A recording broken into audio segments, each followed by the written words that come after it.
Hi hello ಎಲ್ರಿಗೂ ನಮಸ್ಕಾರ. ಎಲ್ಲರೂ ಹೇಗಿದ್ದೀರಾ? ಚೆನ್ನಾಗಿದ್ದೀರಾ ಅಂತ ಭಾವಿಸ್ತೀನಿ. ನಾನು ಕೂಡ ತುಂಬ ಚೆನ್ನಾಗಿದ್ದೀನಿ. ಸೊ ಯಾರೆಲ್ಲ ವಿಡಿಯೋನ ನೋಡ್ತಾ ಇದ್ದೀರಾ ಕಂಪ್ಲೀಟಾಗಿ ವಿಡಿಯೋ ನೋಡಿ ಚಾನಲ್ನ ಸಬ್ಸ್ಕ್ರೈಬ್ ಮಾಡಿಕೊಂಡು ಸಪೋರ್ಟ್ ಮಾಡಿ.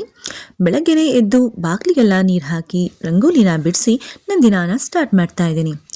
ವೆಯ್ಟ್ ನೋಡಿಕೊಂಡೆ ರೀಸೆಂಟಾಗಿ ತುಂಬಾ ವೆಯ್ಟ್ ಗೇನ್ ಆಗಿದೆ.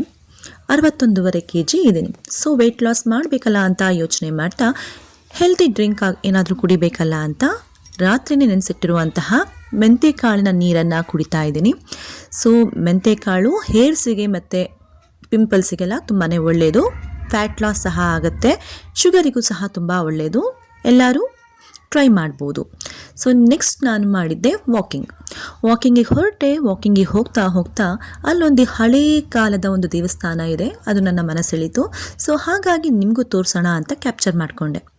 ಅದೇ ದಾರಿಲಿ ಇನ್ನೊಂದು ದೇವಸ್ಥಾನನೂ ಸಿಕ್ತು, ಅನ್ನಪೂರ್ಣೇಶ್ವರಿ ದೇವಸ್ಥಾನ. ಬೆಳಗ್ಗೆನೇ ದೇವಿಗೆ ಕೈ ಮುಗಿದು ದರ್ಶನ ಮಾಡ್ಕೊಂಡು ಹೊರಟಂಗಾಯಿತು. ನೆಕ್ಸ್ಟ್ ಮನೆಗೆ ಬಂದು ಮನೇಲಿ ಸ್ವಲ್ಪ ನೆಲ್ಲಿಕಾಯಿ ಇತ್ತು. ನೆಲ್ಲಿಕಾಯಿನ ಏನು ಮಾಡೋದು, ತುಂಬ ಒಳ್ಳೆಯದು, ಇಮ್ಯುನಿಟಿ ಬೂಸ್ಟ್ ಮಾಡುತ್ತೆ ಅಂತ ಜ್ಯೂಸ್ ಮಾಡಿಕೊಂಡು ಕುಡಿದ್ವಿ. ಸೊ ಯಾರಿಗೆಲ್ಲ ನೆಲ್ಲಿಕಾಯಿ ಜ್ಯೂಸಿನ ರೆಸಿಪಿ ಬೇಕು ಅಂತ ಕಮೆಂಟ್ ಬಾಕ್ಸಲ್ಲಿ ಕಮೆಂಟ್ ಮಾಡಿ. ತಿಂಡಿಗೆ ಇವತ್ತು ನಾನು ಇಡ್ಲಿ ಚಟ್ನಿ ಸಾಂಬಾರು ಮಾಡಿದ್ದೆ. ಯಾರೆಲ್ಲ ವಿಡಿಯೋನ ನೋಡ್ತಾ ಇದ್ದೀರಾ ವಿಡಿಯೋನ ಕಂಪ್ಲೀಟಾಗಿ ನೋಡಿ, ಇಷ್ಟ ಆದಲ್ಲಿ ಲೈಕ್, ಶೇರ್ ಮತ್ತು ಸಬ್ಸ್ಕ್ರೈಬ್ ಮಾಡ್ಕೊಳ್ಳೋದನ್ನ ಮರಿಬೇಡಿ. ಹಾಗೆ ಇವತ್ತು ನಮ್ಮ ಅಕ್ಕನ ಮಗನ ಬರ್ತ್ಡೇ ಇತ್ತು. ಅಕ್ಕ ಅಂತಂದರೆ ನನ್ನ ವಾರಗಿತ್ತಿಯ ಮಗ. ಸೊ ನಂದು ಜಾಯಿಂಟ್ ಫ್ಯಾಮಿಲಿ ಆಗಿರೋದ್ರಿಂದ ನಾವೆಲ್ಲ ಒಟ್ಟಿಗೆ ತುಂಬ ಖುಷಿಯಿಂದ ಬದುಕ್ತಾ ಇದ್ದೀವಿ.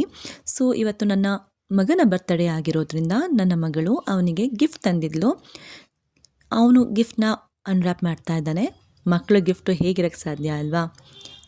ನೋಡಿ ಎಷ್ಟು ಖುಷಿಯಿಂದ ಅವರಿಬ್ಬರು ಅವರ ಒಂದು ಸ್ಪೆಷಲ್ ಮೂಮೆಂಟ್ನ ಶೇರ್ ಮಾಡ್ಕೊತಾ ಇದ್ದಾರೆ. ತುಂಬ ಖುಷಿಯಾದ ಅವನಿಗೆ ಗಿಫ್ಟ್ನ ನೋಡಿ. ಕೀ ಬೆಂಚ್ ತಂದಿದ್ಲು. ಸೊ ಇವರಿಬ್ಬರಿಗೂ 6 months ಗ್ಯಾಪ್ ಇರೋದು. ನೋಡಿದ್ರೆ ಅವಳೇ ಅಕ್ಕ ಅನ್ನಿಸ್ತಾಳೆ, ಬಟ್ ಅವಳು ಚಿಕ್ಕವಳು, ಅವನೇ ಅಣ್ಣ. ಸೊ ಅವರಲ್ಲಿರುವಂತಹ ಪ್ರೀತಿ ಹೀಗೆ ಸದಾ ಕಾಲ ಹೀಗೆ ಇರಲಿ ಅಂತ ಆ ದೇವರಲ್ಲಿ ಬೇಡ್ಕೊತೀನಿ. ಅವಳು ಗ್ರೀಟಿಂಗ್ ಎಲ್ಲ ಮಾಡಿಕೊಟ್ಟಿದ್ದಾಳೆ, ಅದನ್ನು ಓದ್ತಾ ಇದ್ದಾನೆ ಮಗ. ಅದಾದಮೇಲೆ ನಾನು ಪೂಜೆಗೆಲ್ಲ ರೆಡಿ ಮಾಡಿಕೊಂಡೆ. ಪೂಜೆಗೆ ಇವತ್ತು ನೈವೇದ್ಯಕ್ಕೆ ಮೊಸರನ್ನ ಮಾಡಿದ್ದೆ. ಶುಕ್ರವಾರ ಆಗಿರೋದ್ರಿಂದ ನೈವೇದ್ಯ ಮಾಡಿ ಪೂಜೆ ಮಾಡಿಕೊಂಡು ಅದೆಲ್ಲ ಆದಮೇಲೆ ಮಧ್ಯಾಹ್ನದ ವ್ಲಾಗ್ಸ್ ಎಲ್ಲ ಆ್ಯಕ್ಚುಲಿ ನಾನು ರೆಕಾರ್ಡ್ ಮಾಡಿಲ್ಲ, ನಾನು ಟ್ಯೂಷನ್ಸ್ ತೊಗೊತೀನಿ. ಸೊ ಈವ್ನಿಂಗ್ ಟ್ಯೂಷನ್ ಮುಗಿಸ್ಕೊಂಡು ನೈಟ್ ಒಂದು ಫಂಕ್ಷನ್ ಇತ್ತು. ಸೊ ಫಂಕ್ಷನ್ ಅಟೆಂಡ್ ಮಾಡಿದ್ವಿ.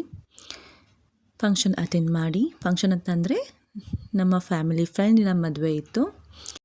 ನೈಟ್ ರಿಸೆಪ್ಷನ್ನ ಅಟೆಂಡ್ ಮಾಡಿದ್ವಿ. ಡೆಕೋರೇಷನ್ ಎಲ್ಲ ತುಂಬ ಚೆನ್ನಾಗಿತ್ತು. ಸೊ ಊಟನೂ ತುಂಬ ಚೆನ್ನಾಗಿತ್ತು.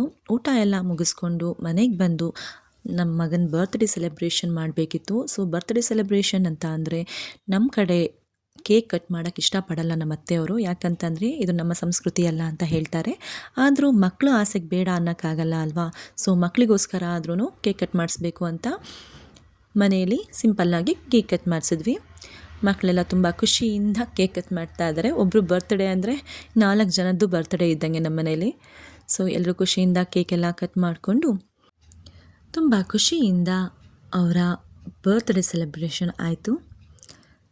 ಮಕ್ಕಳು ಖುಷಿನೇ ನಮ್ಮ ಖುಷಿ, ಏನಂತೀರಾ? ಸೊ ಬ್ಯಾಕ್ಗ್ರೌಂಡ್ನ ಸ್ವಲ್ಪ ಇಗ್ನೋರ್ ಮಾಡಿ, ಯಾಕಂದರೆ 4 ಜನ ಮಕ್ಕಳಿರುವಂತಹ ಮನೆ. ತುಂಬಾ ಆರ್ಟಿಸ್ಟಿಕ್ ಮಕ್ಕಳು ನಮ್ಮ ಮನೇಲಿರುವಂಥದ್ದು. ಮನೆ ಗೋಡೆ ಮೇಲೆಲ್ಲ ಚೆನ್ನಾಗಿ ಪೇಂಟ್ ಮಾಡಿದ್ದಾರೆ. ಬರೋ ಫರ್ನಿಚರ್ಸ್ನೆಲ್ಲ ಕಿತ್ತಾಕಿದ್ದಾರೆ. ಸೊ ಇಗ್ನೋರ್ ಮಾಡಿ, ನೆಗೆಟಿವ್ ಕಮೆಂಟ್ಸ್ನ ಮಾಡಬೇಡಿ.